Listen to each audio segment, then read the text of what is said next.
صلی اللہ علی محمد صلی اللہ علیہ وسلم. اللہم صل علی محمد النبی الأمی وعلی آلہ وسلم تسلیما. اعوذ باللہ السمیع العلیم من الشیطان الرجیم. بسم اللہ الرحمن الرحیم. والصلاة والسلام علی رسولہ الکریم. بخاری شریف باب الصلاۃ، اور اس میں نئے باب جب شروع کر رہے ہیں یہ ہیں کتاب و مواقیت الصلاۃ کے نمازوں کے اوقات کی کتاب، یعنی جتنے ابواب اس میں ہم پڑھیں گے یہ اوقات نماز کے بارے میں ہوں گے. اس باب میں کل 41 ابواب ہیں اور 79 احادیث ہیں، 79 احادیث اس کے اندر ہیں جو ہم پڑھیں گے انشاءاللہ. تو اللہ تعالیٰ کا قول بھی اس میں نقل کرتے ہیں امام بخاری رحمۃ اللہ علیہ، اور باب کا عنوان رکھا ہے انہوں نے مواقیت الصلاۃ و فضلها، کہ نمازوں کے اوقات اور ان کی فضیلت کا بیان. وقول عز وجل، اور اللہ عز وجل کا قول ہے بسم اللہ الرحمن الرحیم، ان الصلاۃ کانت علی المؤمنین کتابا موقوتا، کہ بے شک اہل ایمان پر نمازیں وقت کی پابندی کے ساتھ فرض کی گئی ہیں، یا نماز وقت کی پابندی کے ساتھ فرض کی گئی ہے. اور وقتہ علیہم، یہ امام بخاری نے اپنا قول لکھا ہے کہ اللہ تعالیٰ نے مسلمانوں کے لیے اس کا وقت مقرر کر دیا ہے. تو مواقیت جو ہے یہ میقات کی جمع ہے، اور میقات کے معنی ہوتے ہیں وہ نشانیاں جن کے ذریعے ہم یہ معلوم کر سکیں کہ اب ظہر کا وقت ہے یا عصر کا وقت ہے یا مغرب عشاء یا فجر، کسی بھی نماز کا وقت کیا ہے. اللہ تعالیٰ نے اس کے لیے کیا نشانیاں مقرر کی ہیں اور کس طرح سے ہمیں معلوم ہو کہ نمازوں کے اوقات کیا ہیں. تو یہ پورا باب جو ہے یہ ساری حدیث اسی کے بارے میں ہوں گی، اور مختلف نمازوں کی اوقات کی تشریح مختلف انداز سے کی گئی ہے. اور مواقیت الصلاۃ و فضلها، کہ نماز کے اوقات کے بارے میں بھی ہے اور نماز کی فضیلت کے بارے میں بھی ہے کہ نماز کی فضیلت کتنی ہے، اس کا اجر اور ثواب. تو آیت جو امام بخاری لائے ہیں کہ بے شک مومنوں پر نماز وقت مقررہ پر فرض ہے. نماز تو فرض ہے، لیکن کیسا فرض ہے کہ جس کے ساتھ وقت طے ہے. ایسا فرض ہے جو ایک مخصوص وقت میں ادا کیا جاتا ہے. اس مخصوص وقت سے پہلے بھی نہیں پڑھی جا سکتی نماز، اور اس مخصوص وقت کے گزرنے کے بعد بھی ادا نہیں ہوتی. وہ اگر ہوگی تو وہ قضا ہوگی. تو اس ادا کے لیے ایک خاص وقت معین ہے، جیسے ہم سمجھتے ہیں، ہمیں اس چیز کا معلوم ہے کہ فجر کا وقت کون سا ہے، اور فجر اگر سورج نکل آئے گا تو فجر کا وقت ختم ہو جائے گا. اسی طرح دیگر نمازوں کے بھی اوقات ہیں. تو اس میں جو حدیث ہے 499، اور یہ حدیث حضرت ابن شہاب سے اس کی روایت ہے، عن ابن شہاب ان عمر بن عبدالعزیز اخر صلاۃ یومن، کہ عمر بن عبدالعزیز رحمۃ اللہ علیہ نے ایک دن نماز جو تھی اس میں تاخیر کر دی. فدخل علیہ عروہ بن زبیر فاخبرہ، تو حضرت عروہ بن زبیر ان کی طرف گئے، داخل ہوئے، اور انہوں نے ان سے کہا کہ ان المغیرہ بن شعبہ اخر صلاۃ یومن، کہ مغیرہ بن شعبہ نے ایک دن نماز میں تاخیر کر دی تھی، وہو بالعراق، اور عراق کے اندر تھے. فدخل علیہ ابو مسعود الانصاری، فقال ابو مسعود انصاری ان کے پاس گئے اور انہوں نے فرمایا ما ھذا یا مغیرہ، کہ اے مغیرہ یہ کیا ہے، الیس قد علمت، کیا آپ کو معلوم نہیں ہے، ان جبریل صلی اللہ علیہ وسلم نزل فصلی، کہ جبریل نبی کریم صلی اللہ علیہ وسلم کے پاس آئے اور نماز پڑھی. فصلی رسول اللہ صلی اللہ علیہ وسلم، تو نبی کریم صلی اللہ علیہ وسلم نے نماز پڑھی، یعنی جبرائیل علیہ السلام نے آگے نماز پڑھی اور ان کے پیچھے نبی کریم صلی اللہ علیہ وسلم نے نماز پڑھی. ثم صلی، پھر انہوں نے نماز پڑھی، یعنی دوسری نماز، یہ ظہر کی نماز کا ذکر ہے. فصلی رسول اللہ صلی اللہ علیہ وسلم، تو رسول اللہ صلی اللہ علیہ وسلم نے ان کے پیچھے نماز پڑھی. ثم صلی، فصلی رسول اللہ صلی اللہ علیہ وسلم، ثم صلی، پھر پڑھی، فصلی رسول اللہ صلی اللہ علیہ وسلم، ثم صلی، صلی رسول اللہ صلی اللہ علیہ وسلم. یہ 5 نمازوں کا ذکر انہوں نے الگ الگ کیا، 5 دفعہ انہوں نے بولا ہے کہ فصلی، ثم صلی، فصلی رسول اللہ صلی اللہ علیہ وسلم، کہ ہر نماز کا وہ الگ الگ ذکر کرتے ہیں کہ فجر کے وقت آئے، پھر ظہر کے وقت آئے، پھر عصر، پھر مغرب اور پھر عشاء کے وقت آئے. اور انہوں نے نمازیں پڑھی اور نبی کریم صلی اللہ علیہ وسلم نے ان کے پیچھے نماز پڑھی. ثم قال، پھر جبرائیل علیہ السلام نے فرمایا بہذا امرت، کہ مجھے ایسا ہی حکم دیا گیا ہے. فقال عمر، حضرت عمر بن عبدالعزیز جو تھے انہوں نے حضرت عروہ سے کہا، فقال عمر العروہ، عروہ سے کہا لما تحدث، آپ کو معلوم ہے کہ آپ کیا کہہ رہے ہیں، یعنی جو حدیث آپ بیان کر رہے ہیں کیا آپ کو یقین ہے کہ یہ حدیث ایسے ہی ہے. یعنی انہوں نے اس کی کچھ تصدیق چاہی اور اس پر انہوں نے تھوڑا زور دیا کہ غور کریں کہ آپ کیا کہہ رہے ہیں. فقال عمر لعروة علم ما تحدث، آپ کو معلوم ہے کہ آپ کیا کہہ رہے ہیں؟ او ان جبریل ہوا قام لرسول اللہ صلی اللہ علیہ وسلم وقت صلاۃ، کیا کہ یہ جبریل تھے جنہوں نے نبی کریم صلی اللہ علیہ وسلم کے لیے جو نمازوں کے اوقات تھے وہ طے کیے تھے؟ قال عروہ، تو عروہ نے فرمایا کذالک کان بشیر بن مسعود یحدث عن ابیہ، اسی طرح بشیر بن مسعود اپنے والد سے بیان کرتے ہیں۔ قال عروہ، اور عروہ فرماتے ہیں وَلَقَدْ حَدَّثَتْنِي عائشہ، تو اور مجھے اسی طرح سے عائشہ رضی اللہ تعالیٰ عنہا نے بیان کیا ہے ان رسول اللہ صلی اللہ علیہ وسلم کان یصلی العصر، کہ نبی کریم صلی اللہ علیہ وسلم عصر کی نماز پڑھا کرتے تھے، والشمس فی حجرتها قبل ان تسخر،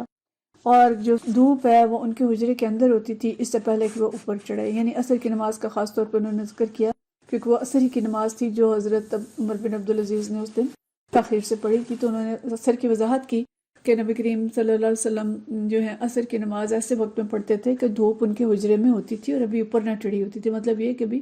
سورج بہت نیچے نہیں گیا ہوتا تھا، دھوپ ابھی غائب نہیں ہوتی تھی، دھوپ موجود ہوتی تھی جبکہ نبی کریم صلی اللہ علیہ وسلم نے عصر کی نماز پڑھی۔ تو یہ حدیث جو ہے طویل حدیث ہے، اور یہ یہاں پہ اس کا ایک حصہ ہے، جبکہ مکمل حدیث اس طرح سے ہے کہ جبرائیل علیہ السلام ایک دن تشریف لائے اور انہوں نے پانچوں نمازیں جو ہیں وہ اول وقت میں پڑھیں، یعنی جیسے ہی اذان ہوتی ہے نماز کا وقت ہوتا ہے تو اس وقت ایک دن ساری نمازیں نبی کریم صلی اللہ علیہ وسلم کو پڑھائیں۔ دوسرے دن وہ آخر وقت میں تشریف لائے جبکہ ایک نماز کا وقت ختم ہونے والا ہوتا ہے، اور اس وقت آ کے ہر نماز کے آخر وقت میں آئے اور ساری نمازیں پڑھائیں، اور پھر نبی کریم صلی اللہ علیہ وسلم سے یہ فرمایا کہ یہ نمازوں کے اوقات ہیں، یعنی نماز کا وقت یہاں سے شروع ہوتا ہے، جہاں ایک دن پہلے نماز پڑھائی تھی وہاں سے نماز کا وقت شروع ہوتا ہے، اور جہاں دوسرے دن پڑھائی ہے وہاں پہ نماز کا وقت ختم ہوتا ہے۔ تو یہ پوری یعنی ایک پورا وقت ہے ایک نماز کا، اس میں کسی وقت بھی پڑھ لی جائے تو وہ ٹھیک ہے۔ اس کے بعد پھر یہ فرقے تو ہمارے ہاں بنے کہ کوئی بالکل اول میں پڑھتا ہے، کوئی درمیان میں پڑھتا ہے، کوئی آخر میں پڑھتا ہے، اور اصل میں یہ سہولت ہے اللہ کی طرف سے کہ جو نمازوں کے اوقات کا جو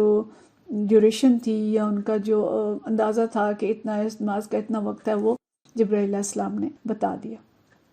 اچھا، اب اس حدیث کے اندر جو آتا ہے کہ حضرت عمر بن عبدالعزیز نے نماز میں کسی حد تک تاخیر کر دی، تو یہ ان کا وہ دور ہے جب آپ مدینہ منورہ میں گورنر تھے اور بنی امیہ سے تھے ظاہر ہے، اور اس میں علماء نے یہ بات کہی ہے کہ عام طور پر بنو امیہ جو تھے یہ نمازوں میں تاخیر کیا کرتے تھے، سستی کرتے تھے، وقت مقررہ پر نماز نہیں پڑھتے تھے، یہاں تک بھی آتا ہے کہ وہ عصر کو بعض وقت بالکل سورج غروب ہونے کے قریب لے جاتے تھے، اور یہاں تک کہ مکروہ وقت داخل ہو جاتا تھا، اتنی لیٹ کر دیتے تھے نماز۔ تو حضرت عمر بن عبدالعزیز نے بھی ایک دن نماز میں کچھ تاخیر کر دی، تو حضرت عروہ بن زبیر رضی اللہ تعالیٰ عنہ وہیں تھے، اور اس وقت ظاہر صحابہ کرام رضی اللہ اجمعین تھے، اور وہ کسی بھی غلطی کو برداشت نہیں کرتے تھے اور اس کی طرف بر وقت اشارہ کر دیتے تھے، اور خاص طور پہ ہمیں یہ معلوم ہونا چاہیے کہ کسی حکمران کی سستی یا کوتاہی یا اس کی غلطی یا اس کی اچھائیاں، ہر چیز جو ہوتی ہے وہ عام کے اوپر اثر انداز ہو رہی ہوتی ہے۔ تو چونکہ اس وقت مدینہ کے حاکم تھے تو انہیں اس چیز پہ متوجہ کیا گیا کہ آپ نے نماز میں تاخیر کی ہے، اور اس کے لیے پوری وہ یہ حدیث بھی انہوں نے سنائی، اور اس حدیث کا دوسرا جو اس کی روایت تھی جو ایک اور ترک سے آئی تھی وہ بھی انہوں نے بتائی کہ حضرت بشیر ابن مسعود بھی یہ بات بتاتے ہیں، اور حضرت عائشہ رضی اللہ تعالیٰ عنہ بھی اس طرح سے فرماتے ہیں۔ نمازوں کے اوقات جو ہیں وہ خود اللہ تعالیٰ نے طے کیے، اور اس کے لیے جبرائیل علیہ السلام کو بھیجا، اور باقاعدہ طور پہ جبرائیل علیہ السلام نے آ کے نماز پڑھی، اور نبی کریم صلی اللہ علیہ وسلم نے ان کے پیچھے پڑھی، اور یہ بھی آ رہا ہے کئی جگہوں پہ کہ باقی صحابہ کرام بھی پیچھے تھے، اور نمازوں کے فرض نمازوں کے اوقات تھے، اور اس دن جماعت اس طرح ہوئی ہے کہ جبرائیل علیہ السلام آگے تھے، پیچھے نبی کریم صلی اللہ علیہ وسلم تھے، اور ان کے پیچھے تمام صحابہ کرام تھے، اور پانچوں نمازیں 2 دن جو ہیں وہ اسی طرح پڑھائی گئیں۔ تو اس سے ہمیں پتہ چلتا ہے کہ دین صرف کتابی صورت میں نازل نہیں ہوا، بلکہ اللہ تعالیٰ نے نبی کریم صلی اللہ علیہ وسلم کو جو مربی اور مزکی بنا کے بھیجا تھا، آپ صلی اللہ علیہ وسلم نے ایک ایک چیز پر عمل کر کے دکھایا، اور نماز اور حج اور عبادات، تمام اخلاقیات اور معاملات آپ صلی اللہ علیہ وسلم رول ماڈل تھے، اور پھر اللہ تعالیٰ خود آپ صلی اللہ علیہ وسلم کی تربیت کر رہا تھا۔ تو اس میں جو آیا کہ بہذا امرتو، کہ مجھے اسی بات کا حکم دیا گیا ہے، اس کی ایک دوسری قرات بھی ہے بہذا امرتا تاکہ زبر کے ساتھ، تو اس کا مطلب یہ آتا ہے کہ آپ کو اسی بات کا حکم دیا گیا ہے کہ آپ ان نمازوں کو، 5 نمازوں کو انہی اوقات میں ادا کرتے رہیں۔ یہ حدیث ہمارے سامنے جو ہے یہ آ رہی ہے کہ نمازوں کا بہترین وقت جو ہے وہ وہی اوقات ہیں جو حضرت جبرائیل علیہ السلام نے بتائے، اور ہمیں جو چیز پتہ چل رہی ہے کہ نماز کو وقت پہ ادا کرنا فرض ہے، وقت سے پہلے نماز کی ادائیگی درست نہیں اور وقت گزرنے کے بعد بھی درست نہیں۔ اور دوسری چیز پتہ چل رہی ہے کہ نماز کو اول وقت میں ادا کرنے کی کوشش کرنی چاہیے، جیسے عائشہ رضی اللہ تعالیٰ عنہ کا آ رہا ہے کہ سورج ابھی ان کے حجرے سے ڈھلا نہیں ہوتا تھا جب نبی کریم صلی اللہ علیہ وسلم عصر کی نماز پڑھ لیتے تھے، اور عصر کی نماز آپ صلی اللہ علیہ وسلم نے اس کی تاکید بھی کی ہے کہ جلدی پڑھی جائے۔ آگے ہم یہ حدیث پڑھیں گے انشاءاللہ۔ تیسری چیز میں یہ پتہ چل رہی ہے کہ علماء کا حکام کے ہاں جانا جائز ہے، لیکن یہ کہ اگر وہ حکام کو کوئی شریعت کے خلاف عمل کرتے دیکھتے ہیں تو اس کو دیکھ کے وہ خاموشی اختیار نہ کریں، بلکہ اس پہ انہیں ٹوکیں اور ان کی توجہ دلائیں کہ جو یہ کام آپ کر رہے ہیں یہ غلط۔ اور پھر یہ کہ کسی مسئلہ کی وضاحت کے لیے علماء سے پوچھنا بھی جائز ہے۔ عمر بن عبدالعزیز نے ان سے دہرا کے پوچھا کہ اچھا آپ کو معلوم ہے کہ آپ کیا بول رہے ہیں یا آپ کیا حدیث بیان کر رہے ہیں؟ ان کا یعنی انہوں نے اس بات پہ کیا کہ کیا جبرائیل علیہ السلام نے اوقات مقرر کیے تھے؟ لیکن ظاہر اوقات تو اللہ تعالیٰ نے مقرر کیے، تو جبرائیل علیہ السلام اللہ کی طرف سے مامور تھے کہ وہ آ کے یہ اوقات جو ہے نبی کریم صلی اللہ علیہ وسلم کو سکھائیں، تو اس لیے انہوں نے اس کی وضاحت مانگی۔ تو مطلب یہ ہے کہ علماء سے وضاحت اگر کسی چیز کی نہ سمجھ آئے تو ان سے وضاحت مانگ لینی چاہیے۔ اور پھر عروہ رضی اللہ تعالیٰ عنہ کی بات سے ہمیں یہ بھی پتہ چل رہا ہے کہ اگر وہ قبول نہیں کر رہے ایک حدیث کو، یا ان کے اندر تھوڑا سا ان کے اندر ریزسٹنس پیدا ہو رہی ہے یا تھوڑا اس کو تسلی نہیں ان کی ہو رہی، تو ان کی تسلی کے لیے انہوں نے اس کی دوسری سند جو ہے وہ بھی بیان کر دی کہ یہ سند بھی موجود ہے اس حدیث کی تسلی کے لیے۔ تو مطلب یہ مختلف ہمیں احکام جو ہیں اس حدیث سے نکلتے ہیں، لیکن خاص مقصد کیا ہے کہ نماز کے اوقات مقرر ہیں اور ان اوقات کی ہمیں پابندی کرنی چاہیے۔ پھر اگلی حدیث جو ہے ہم پہلے بھی پڑھ چکے ہیں، یہ باب ہے منیبین الیہ واتقوہ واقیموا الصلاۃ ولا تکونوا من المشرکین، کہ اسی ذات کی طرف یعنی اللہ کی طرف رجوع کرنے والے بنو، اس سے ڈرو اور نماز قائم کرو اور مشرکین میں سے نہ ہو جاؤ۔ اس آیت سے یہ بات پتہ چلتی ہے کہ ایمان اور کفر یا شرک کے درمیان جو فرق ہے، حد فاصل ہے، وہ نماز ہے۔ اور رسول اللہ صلی اللہ علیہ وسلم کے زمانے میں ایسے شخص کا تصور نہیں کیا جا سکتا تھا کہ وہ مومن ہو اور نماز نہ پڑھے۔ آج تو ہمارے ہاں نماز کی جو شرح ہے، مکمل 5 نمازیں پڑھنے والے لوگ بہت تھوڑے رہ گئے ہیں، اور بعض لوگوں نے اس پہ تحقیق کی ہے۔ میرے پاس ایگزیکٹ اس کا وہ اعداد و شمار نہیں ہے، لیکن اندازاً یہ بات کی جاتی ہے کہ شاید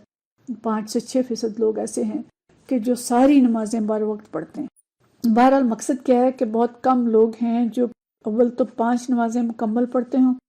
اور پھر ان کو بر وقت پڑھتے ہوں، اوقات کے ساتھ، یا باجماعت پڑھتے ہوں، یا ان کو اس کی جو شرائط ہیں ان کے ساتھ صحیح طرح سے ادا کرتے ہوں۔ آج ہم نے نماز کو بہت ہلکا کر دیا ہے، نماز کو بہت لائٹ لیتے ہیں ہم،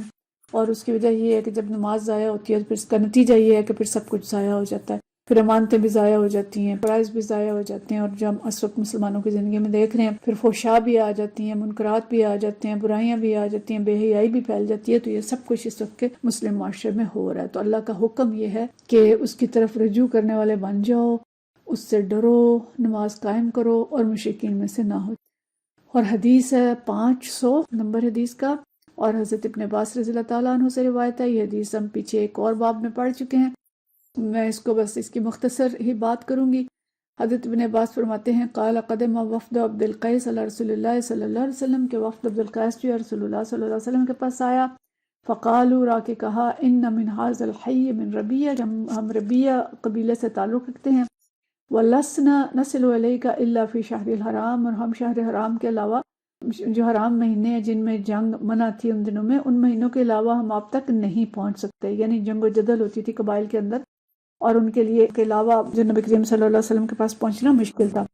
فَمُرْنَ بِشَيْءٍ نَأْخُذْ عَنْكَ، ہمیں کوئی ایسا حکم دے دیجیے، ایسی چیزیں بتا دیجیے جو ہم آپ سے بس اچھی طرح سیکھ لیں، وَنَدْعُو إِلَيْهِ مِنْ وَرَاءَنَا، اور جو ہمارے پیچھے لوگ ہیں، اپنے دوسرے قبیلے کے لوگ ہیں، ہم ان کو بھی جا کے اس کی دعوت دیں۔ فقال، تو آپ صلی اللہ علیہ وسلم نے فرمایا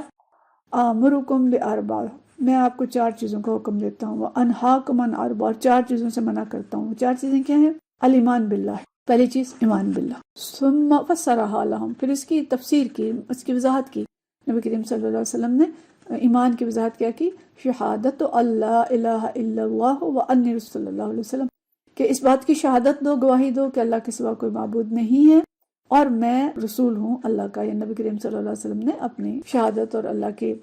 توحید کی شہادت کا ان سے اقرار کرایا۔ وَإِقَامُ الصَّلَاةِ، اور نماز قائم کرو، وَإِيتَاءُ الزَّكَاةِ، اور زکوٰۃ دو، وَأَن تُؤَدُّوا إِلَيَّ خُمُسَ مَا غَنِمْتُمْ، اور جو تمہارے پاس مال غنیمت آئے اس کا 5واں حصہ تم ادا کرو، یعنی بیت المال میں دو۔ وَأَنْهَا عَنِ الدُّبَّاءِ، اور انہوں نے منع کیا دباء والحنطم والمقیر والنقیر۔ ان کی تفسیر ہم پیچھے پڑھ چکے ہیں کہ ان 4 برتنوں سے منع کیا گیا، دبا، حنطم، مقیر اور نقیر۔ تو دیکھیں کہ 4 چیزوں کا جو حکم دے رہے ہیں نبی کریم صلی اللہ علیہ وسلم، اس میں پہلی چیز جو ہے ایمان ہے، اور ایمان کی وضاحت آپ صلی اللہ علیہ وسلم نے کر دی کہ توحید کا اقرار اور نبی کریم صلی اللہ علیہ وسلم کی سنت کا اقرار، آپ کے رسول ہونے کا اقرار، اور پھر اس کے بعد جو فرمایا انہیں کہ نماز قائم کرو اور زکوٰۃ۔ تو یعنی نماز قائم کرنا، اگر نماز قائم نہیں کرتے تو گویا ایمان کا تقاضا پورا نہیں کرتے، اور نماز قائم نہیں کرتے تو دین قائم نہیں رکھ سکتے۔ تو یہ اہم ترین ہدایت ہی ایمان کے بعد کہ پہلا تقاضا ایمان کا ہے کہ نماز قائم کی جائے اور زکوٰۃ ادا کی جائے۔ یہاں روزے اور نماز کا ذکر، حج کا ذکر نہیں ہے، کیونکہ حج جو ہے وہ ان آیات کے بعد فرض ہوا ہے۔ تو یہ پھر جو مال خمس کا تذکرہ ہے کہ خمس جو ہے وہ ادا کیا جائے۔ تو بس یہ جو چیزیں اس وقت تک فرض ہو چکی تھی ان کا نبی کریم صلی اللہ علیہ وسلم نے ذکر کیا، اور پھر جس چیز سے منع کیا وہ یہ برتن تھے جن کے اندر اس دور میں شراب پی جاتی تھی۔ جو دبا تھا، یہ کدو کا بڑا سا، جب کدو ہو جاتا ہے اس کے اندر سے اس کا مغز نکال کے اور خالی رہ گیا تو اس کے اندر ڈال کے شراب پیتے تو اسے دبا کہا جاتا تھا۔ اور حنطم جو ہے مٹی کا برتن ہوتا تھا، اس کے اوپر سبز روغن مل دیتے تھے۔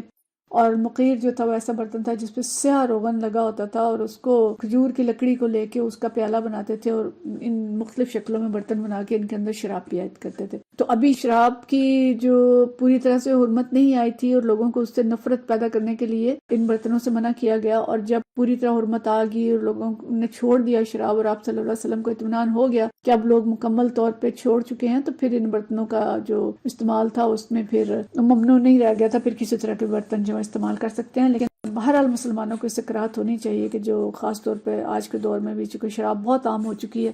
تو اس طرح کے برتن جو اس سے مماثلت رکھتے ہیں یا اس طرح کی بوتلیں ان کو پسندیدہ نہیں رکھنا چاہیے۔ تو لیکن حدیث کیا ہے کہ نماز کے بارے میں خاص طور پہ ہمیں بتایا گیا کہ ایمان کے بعد سب سے پہلی چیز جو ہے وہ نماز ہے، نماز کی پابندی کی جائے اور نماز کے جو احکام سیکھے جائیں اور جا کے اپنی قوم کو سکھائے جائیں۔ تو دوسری بات ہمیں یہ پتہ چلتی ہے کہ کسی اہم مسئلے کے بارے میں رہنمائی حاصل کرنے کے لیے کسی قوم یا علاقے کے لوگ ایک وفد کی صورت میں بھی آ سکتے ہیں اور آ کے دین سیکھ کے جا کے ان کو سکھا سکتے ہیں۔ اور یہ بھی ہمیں پتہ چلتا ہے کہ وہ کتنے اچھے لوگ تھے کہ انہیں صرف اپنی ہی فکر نہیں تھی بلکہ اپنے قوم کی فکر تھی، اور وہی کہہ رہے تھے کہ جو کچھ ہم نے سیکھا ہے جا کے ہم ان کو بھی سکھائیں۔ اور پھر یہ مال غنیمت میں سے خمس ادا کرنے کی طرف بھی متوجہ کیا گیا، لیکن خاص بات یہ ہے کہ نماز کی پابندی اور نماز کو اپنی اوقات کے پر ادا کرنا یہ ضروری ہے۔ وآخر دعوانا ان الحمدللہ رب العالمین۔ صلی اللہ علی محمد صلی اللہ علیہ وسلم۔